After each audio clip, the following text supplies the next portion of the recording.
हम्म।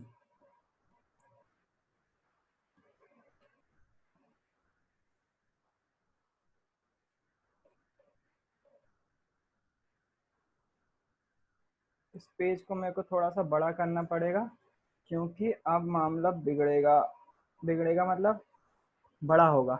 हाँ जी, तो सबसे पहले हम जो शुरुआत कर रहे हैं आज की क्लास की, उसकी हेडिंग है दर्पण सूत्र। मैं आपको डरा देना चाहता हूँ पहले ही, और मैंने कल भी डराया था। ये जो कॉन्सेप्ट है ये अपने आप में एक बड़ा सा कॉन्सेप्ट है, और अपने आप में अभी तक आपने जितना चैप्टर पढ़ा है उससे जुड़ा हुआ कॉन्सेप्ट है। तो दर्पण सूत्र क्या होता है, उसके लिए हमको शुरुआत करेंगे हम इसकी डेफिनेशन से।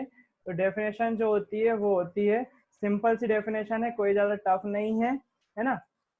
कल अपन ने चिन्ह परिपाटी देखी थी। चिन्ह परिपाटी में आपने देखा था कि जो सारी दूरियां होती हैं, वो दूरियां जो है शायद मैं कल बताना भूल गया था। अभी मैं एक बार फिर से चिन्ह परिपाटी में एक पॉइंट और जोड़ रहा हूँ, वो आप याद रखिएगा। चिन्ह परिपाटी में क्या होता है, किसी भी दर्पण में जो दूरियां ली जाती हैं, उन दूरियों में जो रेफरेंस माना जाता है, रेफरेंस मतलब कि जिस बिंदु से ली जाती है वो सारी दूरियां जो है वो ध्रुव से ली जाती है किसी दर्पण के केस में। ये कोई अवतल दर्पण है मान लो, और यहाँ पर कोई मुख्य अक्ष है। मुख्य अक्ष कहाँ से होकर गुजरेगा, दर्पण के ध्रुव से होकर गुजर रहा होगा। तो यहाँ पर जब भी कोई भी दूरियां नापना होती हैं दर्पण में हमें, तो वो दूरियां कहाँ से नापते हैं, हम ध्रुव से नापते हैं। मान लो उदाहरण के लिए वस्तु यहाँ पर रखी हुई है ना, वस्तु यहाँ पर रखी हुई है, ये इसका वक्रता केंद्र है, ये इसका मुख्य फोकस बिंदु है, ये सी हो गया, ये एफ हो गया। तो हमें जितनी भी दूरियां नापनी है, कल अपन ने त्रिज्या देखी थी ना, वक्रता त्रिज्या वगैरह, जितनी भी दूरियां नापनी है सब हम ध्रुव से नापेंगे। ध्रुव से फोकस तक की दूरी नापेंगे, ध्रुव से ही वक्रता केंद्र तक की दूरी नापेंगे, जिसको हम आर बोलते हैं ना। दूरी को हमेशा स्मॉल लिखते हैं, बस आर को कैपिटल में लिखते हैं। ये वाली फोकस दूरी रहेगी तो ये एफ रहेगी। ऐसे ही ध्रुव से वस्तु तक की दूरी भी नापेंगे। ऐसे ही ध्रुव से जो है वो एक कहीं प्रतिबिंब बनेगा ना, जहां कहीं भी प्रतिबिंब बने, मान लीजिए यहाँ कहीं प्रतिबिंब बन रहा है, तो हम ध्रुव से लेकर प्रतिबिंब तक की दूरी जो नापेंगे वो भी हम ध्रुव से नापेंगे। मतलब सारी दूरी हम कहाँ से नाप रहे हैं, सारी दूरियां हम ध्रुव से नाप रहे हैं। 2 मिनट, मुझे कॉल आ रहा है तो मुझे थोड़ा सा रुकना। तो मैं बोलना क्या चाह रहा था, मैं बोलना ये चाह रहा था कि दर्पण के केस में सारी दूरियां हम कहाँ से नापते हैं, ध्रुव से नापते हैं। ध्रुव से ही फोकस तक की दूरी नापेंगे, ध्रुव से ही वक्रता केंद्र तक की दूरी नापेंगे, ध्रुव से ही हम वस्तु तक की दूरी नापेंगे, और ध्रुव से ही जो है प्रतिबिंब कहीं बन रहा होगा तो प्रतिबिंब तक की दूरी भी नापेंगे। सारी दूरियां हम कहाँ से नापते हैं, ध्रुव से नापते हैं। ये चिन्ह परिपाटी का एक और पॉइंट था जो कि कल मैं बताना भूल गया था, इसलिए आज बता दिया है ना। वो जरूरी है समझने के लिए। क्यों जरूरी है, आप देखते हैं अपन दर्पण सूत्र की डेफिनेशन जो है वो इसी पॉइंट से बनती है। इसी पॉइंट से कैसे बनती है, इसी पॉइंट का आधार लेकर हम बनाते हैं। किसी दर्पण के लिए, यहाँ किसी क्यों लिख रहा हूं मैं, वो किसी में उत्तल भी हो सकता है और अवतल भी हो सकता है, कोई भी हो सकता है, इसलिए मैं किसी लिख रहा हूँ। आपसे जो क्वेश्चन में पूछा जाए आप वो लिख देना। किसी उत्तल दर्पण के लिए पूछा जाता है, उत्तल नॉर्मली अवतल दर्पण के लिए पूछा जाता है, तो किसी अवतल दर्पण के लिए लिख देना। मैं यहाँ पर किसी दर्पण के लिए लिख रहा हूँ। किसी दर्पण के लिए वस्तु तक की दूरी, वस्तु तक की दूरी ब्रैकेट में लिखेंगे v।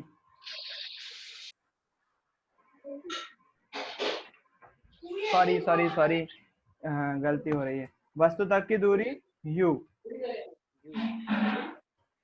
लिखेंगे प्रतिबिंब तक की दूरी u v।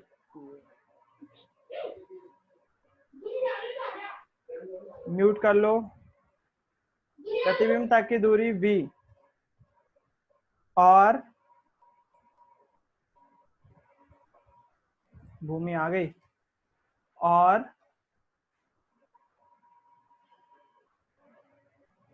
वस्तु तक की दूरी u, प्रतिबिंब तक की दूरी v, और फोकस दूरी f, स्मॉल f आएगा है ना, ध्यान रखिए स्मॉल f, तीनों ही स्मॉल रहेंगे, u v f तीनों ही स्मॉल रहेंगे। फोकस तक की दूरी f में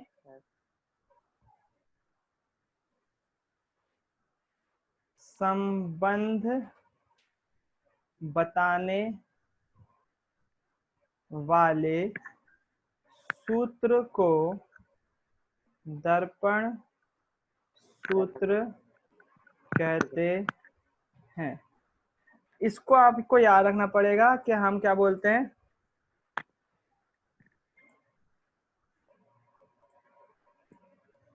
कलर चेंज नहीं हो रहा भैया, उतना नहीं, जान दो, रेड हो रहा है तो वो रेड ही रहने दो।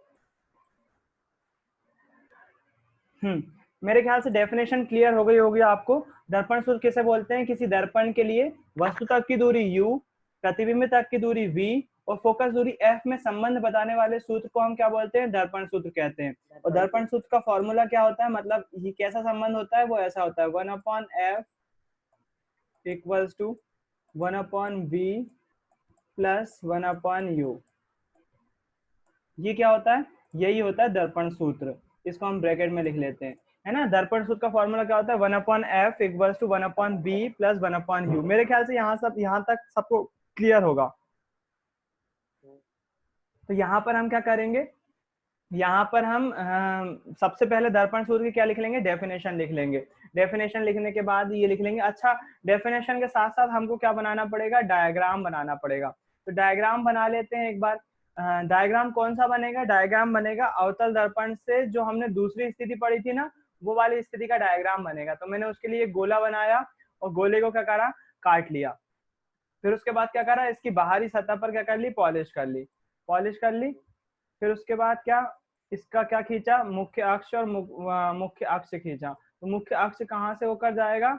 मुख्य अक्ष जो है वो ध्रुव से होकर जाएगा, दर्पण के ध्रुव से होकर जाएगा। ये मैंने मुख्य अक्ष खींच लिया। मुख्य अक्ष खींचने के बाद मैंने अब इसके क्या खींच लिए? वक्रता केंद्र और फोकस दूरी के लिए पॉइंट खींच लिए। यहाँ पर मान लीजिए वक्रता केंद्र आ रहा है और इसके जस्ट बीच में आएगा क्या?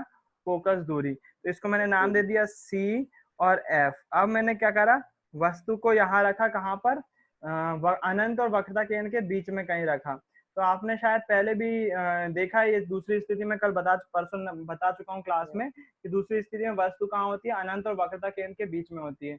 यहाँ मैंने वस्तु को रख लिया और वस्तु को नाम दे दिया कि ए और बी। ये वस्तु को मैंने नाम दे दिया। फिर उसके बाद क्या करा? एक प्रकाश किरण को समांतर आपतित करवाया। किसके समांतर? मुख्य अक्ष के समांतर आपतित करवाया।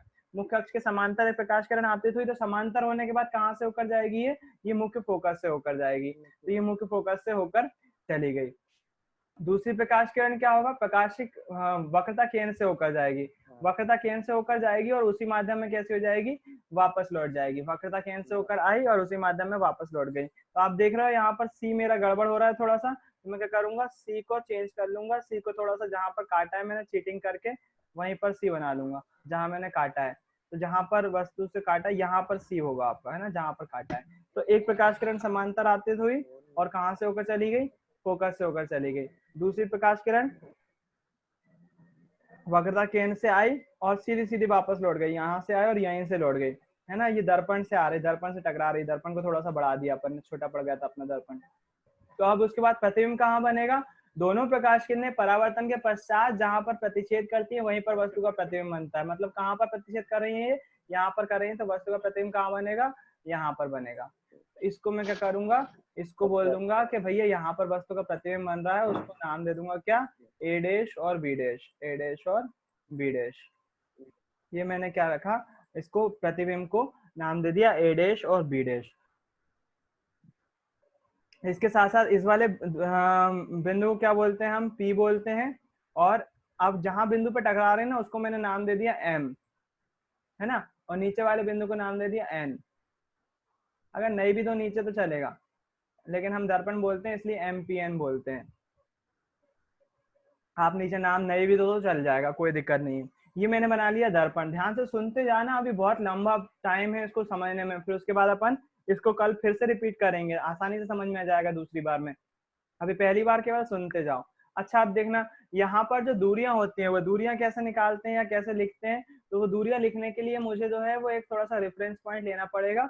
मैं क्या करूंगा? नीचे रेफरेंस पॉइंट लूंगा। कैसे रेफरेंस पॉइंट लूंगा? मैं कलर चेंज करता हूँ और मैं क्या कर रहा हूँ? एक लाइन जो है वो ध्रुव से खींच लेता हूँ।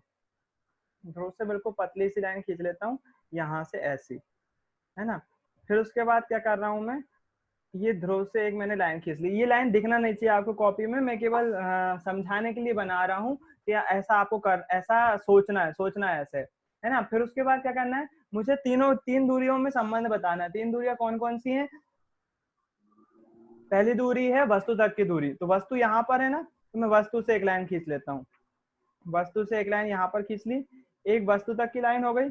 फिर उसके बाद एक लाइन का, ये वस्तु तक की दूरी को मैं क्या बोलता हूँ? ये वस्तु तक की दूरी को मैं बोलता हूँ यू।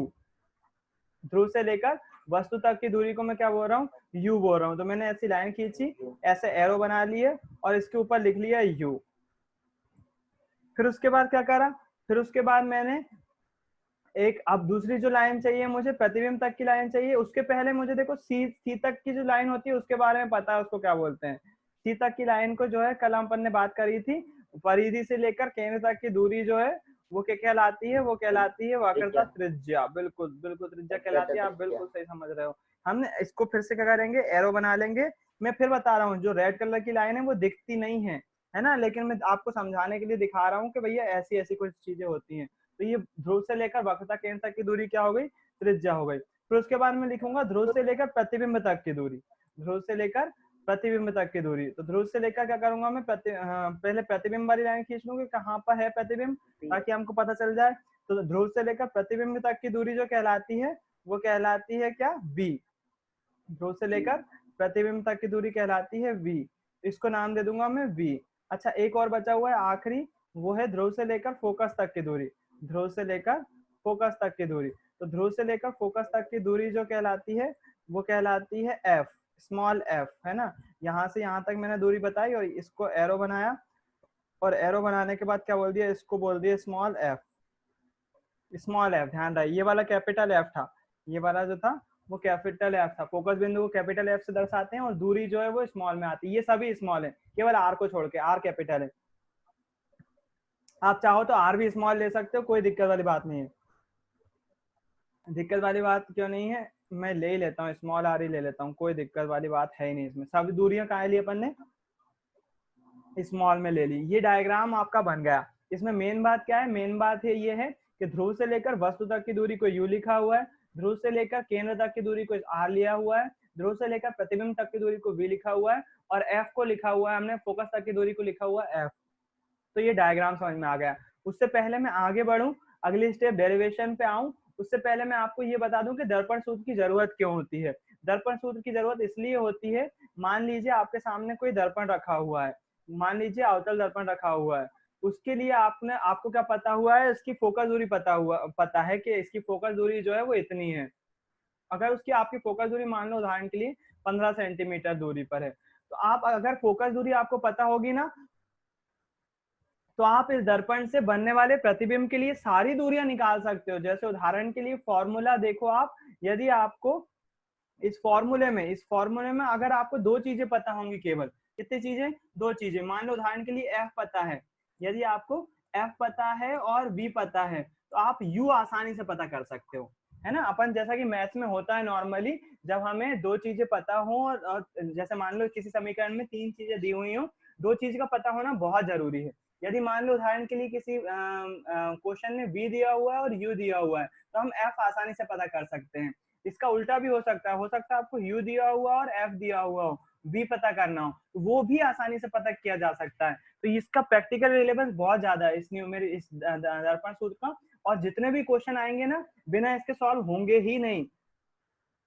ये बिल्कुल सनातन सत्य है ना। ये इसके बिना, इस फॉर्मूला के बिना सॉल्व हो ही नहीं सकते। तो दर्पण सूत्र इसलिए जरूरी भी है ना। तो आपको याद रहेगा 1/f equal to 1/v plus 1/u। Diagram 1/f v u क्या है, ये फॉर्मूला बना कैसा, अभी इस पे चर्चा कर रहे हैं अपन। अभी आप केवल uvf पे ध्यान दो। uvf क्या है? u क्या है? ध्रुव से लेकर वस्तु तक की दूरी को u बोलते हैं। फिर उसके बाद ध्रुव से लेकर वक्रता केंद्र तक की दूरी को r बोलते हैं, ध्रुव से लेकर प्रतिबिंब तक की दूरी को v बोलते हैं, और ध्रुव से लेकर फोकस तक की दूरी को f बोलते हैं। वही फॉर्मूले में भी दिख रहा है। ध्रुव से लेकर फोकस, एफ क्या है? फोकस दूरी है, बी क्या है? प्रतिबिंब तक की दूरी है, यू क्या है? वस्तु तक की दूरी है। तो इन चीजों को याद रखेंगे आप। इसके बाद आते हैं अपन इसके उस पे क्या बोलते हैं, डेरिवेशन पे, कि ये फॉर्मूला बना कैसे, इसको बोलते हैं डेरिवेशन। फिजिक्स में जब भी कोई फॉर्मूला इजाद कैसे हुआ, उसका जन्म कैसे हुआ, उसके बारे में चर्चा की जाती है, तो उसको इंग्लिश में एक टर्म यूज की जाती है, डेरिवेशन। है ना, तो उसको हम बोलते हैं डेरिवेशन। एक शब्द है डेरिवेशन, डेरिवेशन।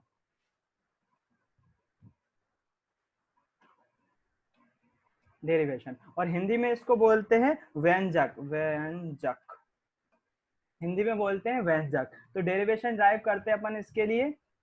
डेरिवेशन कैसे ड्राइव करेंगे? डेरिवेशन ड्राइव करने के लिए आपको कुछ चीजें पता होना चाहिए। डेरिवेशन ड्राइव कर रहे हैं अपन, है ना। तो डेरिवेशन ड्राइव करने के लिए इसके दो तीन पोर्शन है, दो तीन पोर्शन में ये सॉल्व होता है। तो सबसे पहला जो पोर्शन है वो हमें चिन्ह परिपाटी के अनुसार कुछ वैल्यूज मानना पड़ती हैं इसके लिए, है ना। चिन्ह परिपाटी के अनुसार कुछ वैल्यूज मानना पड़ती है, वो हम देख लेते हैं। तो इधर हेडिंग डालेंगे चिन्ह परिपाटी के अनुसार। चिन्ह परिपाटी के अनुसार क्या बोल रहा है? ध्रुव, सारी दूरियां ध्रुव से नापी जाती हैं। ध्रुव से वस्तु तक की दूरी, ध्रुव से वस्तु तक की दूरी, ध्रुव को क्या बोलते हैं? पी बोलते हैं। और क्या बोलते हैं? ध्रुव से लेकर वस्तु तक की दूरी पी, और वस्तु का नीचे वाला सिरा जो है वो बी है, तो पी बी।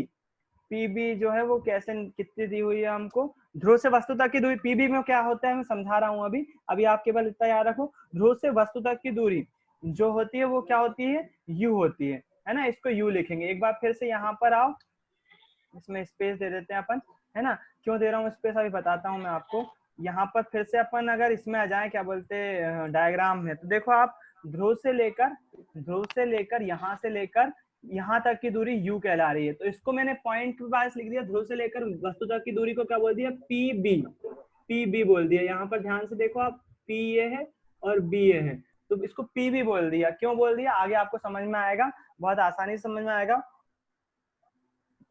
कोई परेशान वाली बात ही नहीं है इसमें। चिन्ह परिपाटी के अनुसार ध्रुव से लेकर वस्तु तक की दूरी। अच्छा, कल अपन ने बात करी थी चिन्ह परिपाटी की। चिन्ह परिपाटी में अपन ने देखा था, यदि मैंने ग्राफ के रूप में भी आपको बताया था कि यदि ग्राफ के रूप में बात करो तो इस साइड की सारी दूरियां धनात्मक होती हैं अगर दर्पण यहाँ पर है।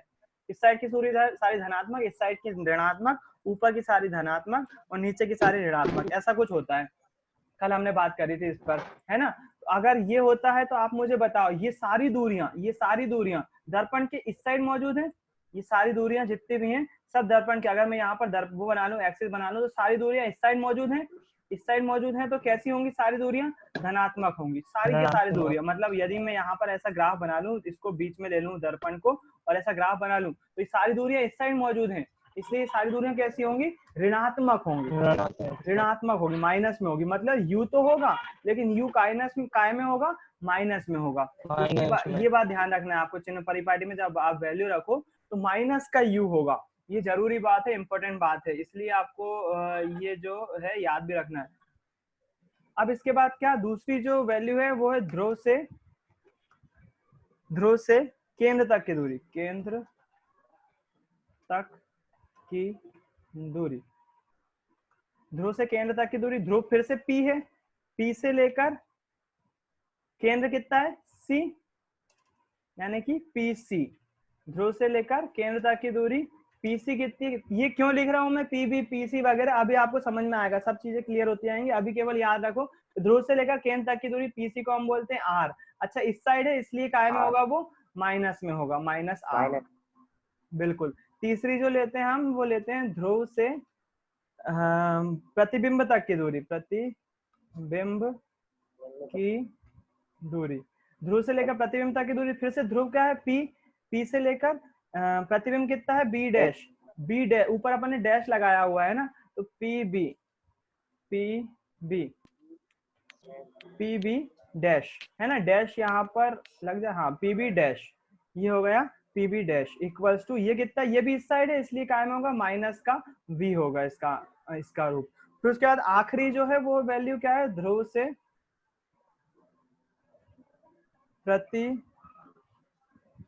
प्रतिबिंब हो गया, सॉरी, ध्रुव से फोकस की दूरी। ध्रुव से फोकस तक की दूरी कितनी होगी? P/F, PF होगी, है ना। कैसे होगी अभी दिखा रहा हूं मैं। वो कितनी होगी? माइनस में F होगी, वो माइनस में F होगी। ये सारी दूरियां हमने क्या लिख ली? चिन्ह परिपाटी के अनुसार लिखनी सारी, है ना। -U, -R, minus b minus f, ये सारी दूरियां हमने काय में लिख ली, चिन्ह परिपाटी के अनुसार लिख ली। कैसे लिख ली यहाँ पर एक बार फिर से देखो डायग्राम में, ध्रुव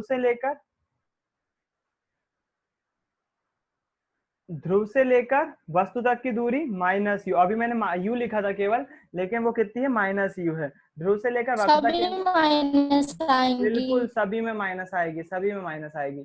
माइनस बी माइनस एफ, क्योंकि इस साइड है ना, ये दर्पण के इस साइड है, दर्पण ऐसा बनाते वो अपन एक्सिस ऐसा बनाते ना, हाँ, सारी हाँ। दूरियां इस साइड है, इसलिए काय में होंगी, माइनस में होगी। चिन्ह परिपाटी के अनुसार सारी दूरियां माइनस में होंगी। माइनस, तो ये ध्रुव से लेकर वस्तु तक की दूरी minus u minus r minus b minus f. ध्रुव से लेकर वस्तु तक की दूरी मतलब पी से लेकर बी तक की दूरी कितनी है, माइनस यू। फिर उसके बाद ध्रुव से लेकर वक्रता केंद्र तक की दूरी कितनी है, माइनस आर, यानी कि पीसी कितना है, माइनस आर। फिर उसके बाद ध्रुव से लेकर प्रतिबिंब तक की दूरी पी बी डैश कितनी है, माइनस वी। फिर उसके बाद ध्रुव से लेकर फोकस तक की दूरी, ध्रुव से लेकर फोकस तक की दूरी कितनी है, माइनस एफ। तो ये हो गई फोकस तक की दूरी। भाई यही चीज जो मैंने आपको अभी फिर से बताई, वही चीज मैंने यहाँ पर लिखी हुई है चिन्ह परिपाटी के अनुसार।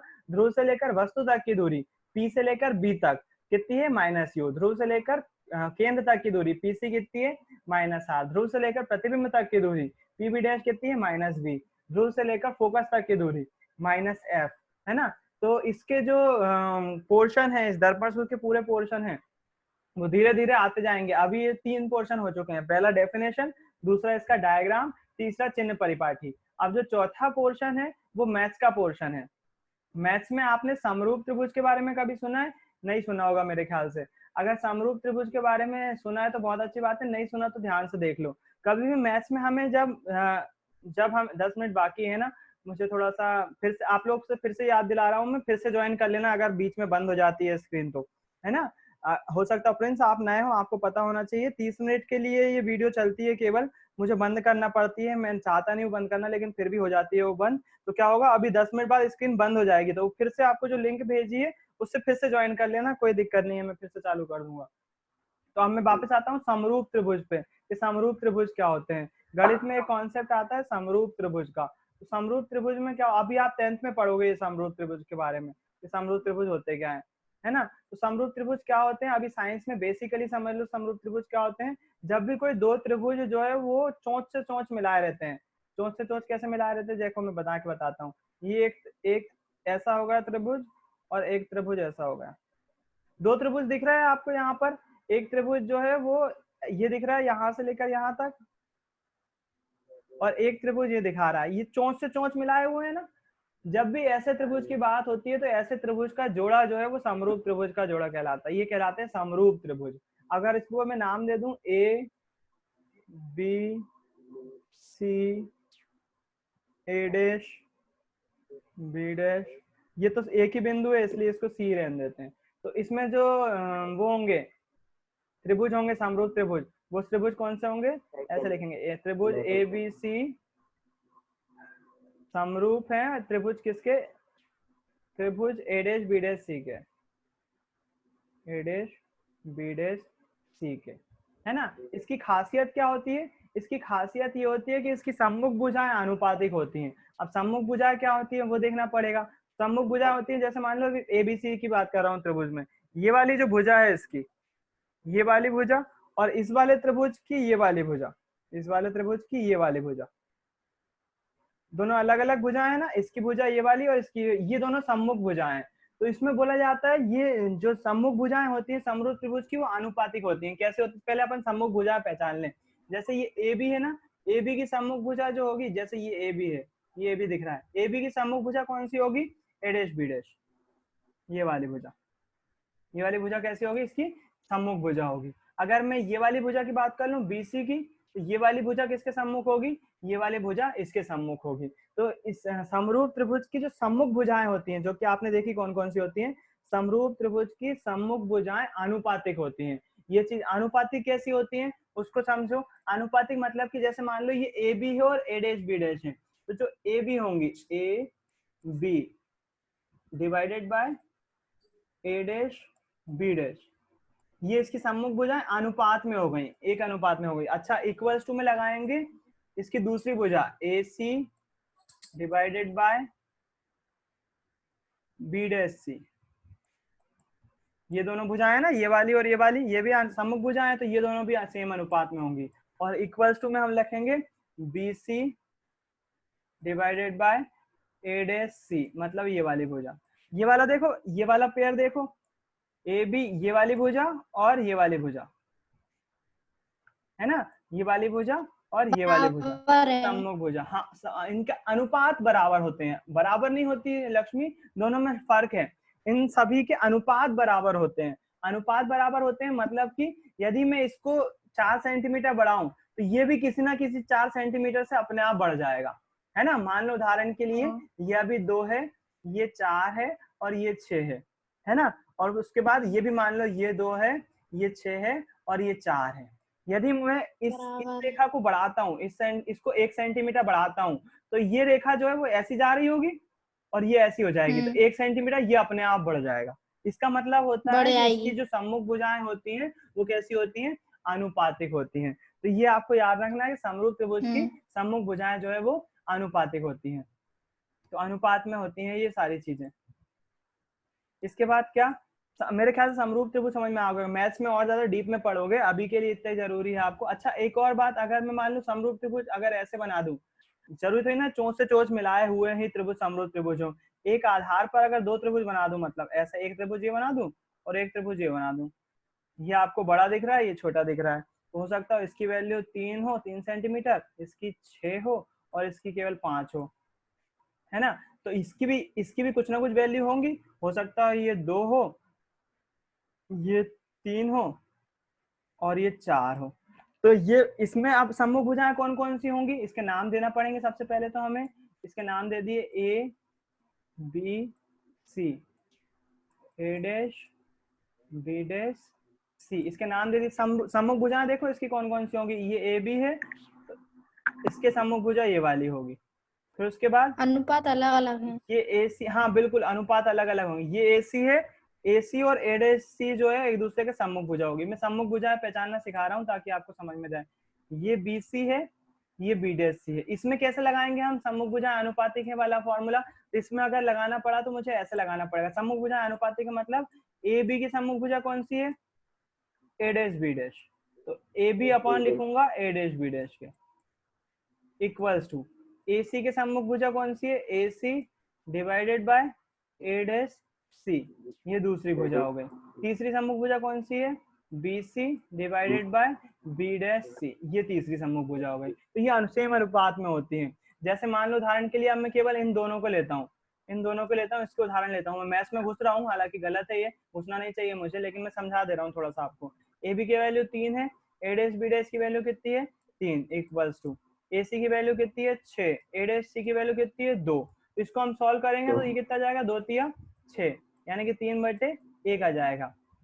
अब यदि मैं यहाँ पर 2 का मल्टीप्लाई करता हूँ, यहाँ पर अगर 2 का मल्टीप्लाई कर देता हूँ तो ये कितना हो जाएगा, 3 से 3 कैंसिल हो जाएगा, ये बचेगा केवल 2, इक्वल्स टू अगर मैंने 2 का मल्टीप्लाई यहाँ भी करा तो यहाँ पर भी करना पड़ेगा, 3 दूनी 6, यहाँ पर 6 हो जाएगा। मतलब कि यदि मैं यहाँ पर 2/1 और 6/1 ऐसा हो जाएगा। यदि मैं यहाँ पर 2 गुना कर देता हूँ इसकी भुजा को, तो ये वाली भुजा अपने आप बढ़ जाएगी। मतलब देखो, खुद से देखो, ये वाली भुजा को मैंने यदि इसका 2 गुना कर दिया, 2 गुना कर दूंगा तो यहाँ तक आ जाएगी। ये वाली लाइन यहाँ, ये वाली लाइन भी आगे बढ़ेगी, इसी पॉइंट पे तो मिलेगा नहीं वो, ये वाली बिंदु ऐसी हो जाएगी। और ये डायग्राम कुछ ऐसा दिख रहा होगा हमको, 2 गुना करने पर सभी भुजाएं बढ़ जाएंगी। अगर इसको मैंने बढ़ा दिया तो ये वाले त्रिभुज की ऑटोमेटिकली बढ़ जाएगी। इस प्रकार के जोड़ों को हम क्या बोलते हैं, समरूप त्रिभुज का जोड़ा बोलते हैं। तो मेरे ख्याल से समरूप त्रिभुज समझ में आ गया होगा आपको। समरूप त्रिभुज क्यों पढ़ाया मैंने, इसमें क्यों जरूरी है। म्यूट कर लीजिए, फिर से बोल रहा हूँ, है ना, जिसके यहाँ से भी आवाज आ रही है।